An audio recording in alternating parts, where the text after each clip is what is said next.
أبو علي، يوم الأمس أعتقد كان في تكريم معين للإخوان في عرباوي تي في ضمن المشاريع الشبابية المميزة، وفازوا بجائزة. عرباوي تي في خلال هذا الموسم والموسم اللي فات قدموا أعتقد خدمات رياضية كثيرة، وهذه صورة الجائزة معروضة معنا على الهواء مباشرة اللي مقدمة طبعا من وزارة الشباب. أبو أنور، لما قلت أن قدموا خدمات مميزة أتكلم بالتحديد أنا عن النقل التلفزيوني. عدد المباريات ما تم نقلها، لكن الإخوان في عرباوي تي في تكفلوا بهذا النقل، فشيء يحسب لهم صراحة. بسم الله الرحمن الرحيم. وفي البداية أنا طبعا جائزة عرباوي تي في هي ينظمها الديوان الأميري تحت رعاية سيدي صاحب السمو، وشباب النادي العربي والمركز الإعلامي فازوا بهذه الجائزة اللي هي جائزة التميز والإبداع للشباب، وهذا شيء مو غريب على الشباب العربي.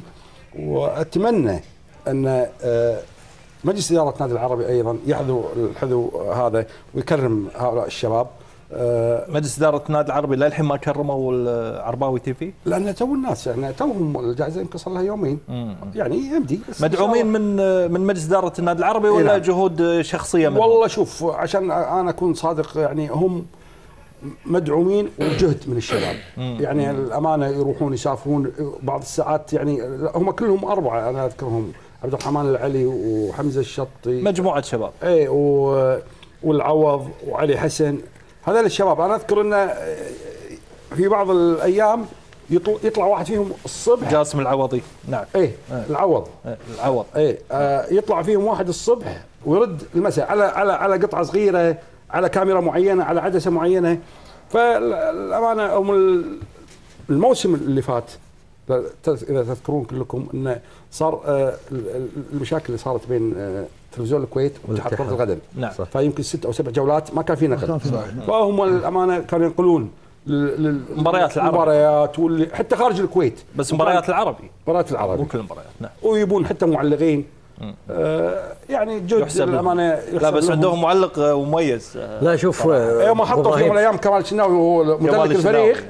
مدرك الفريق في يوم من الايام حطوا معلق ودمه خفيف. حطوا ابو انور شويه تعليق من تعليق. هو استلم كراغ يا كراغ. لا الشيء بالشيء يذكر. يعني امانه كان عندي تحليل احد المباريات عن طريق الاذاعه، استعانت الاذاعه عن طريق هذا الموقع وشغل الاخوان العرباويه يعني على عرباوي تي في.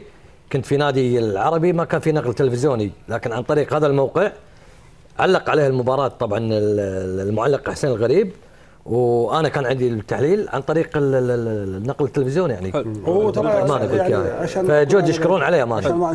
مو بس مباريات، ترى كل فعاليات النادي العربي يغطونها، مقابلات يسوون مع الفرق. صحيح. هو جميع الفرق جهد مميز. دام الجهد المميز موجود، المفترض ان نذكر بعد ايضا النادي العربي مميز ايضا ترى بالامور هذه، وايضا بالعلاقات العامه. ترى من زمان من ايام السيد حسين مرصيد الله يذكره بالخير، اللجنه الثقافيه والاشرطه اللي يحتفظون فيها، والمكتبه كل عام والجواله وحامد الفيشاوي يمكن عام ايضا سوى يعني بصمه بالنادي العربي. فاعتقد النادي العربي من زمان مميز في هذه قواهم الله جميعا. مثل ما قلنا ما دام في انجاز فبالتالي يعني من المفترض ان نذكر ونشكر من خلال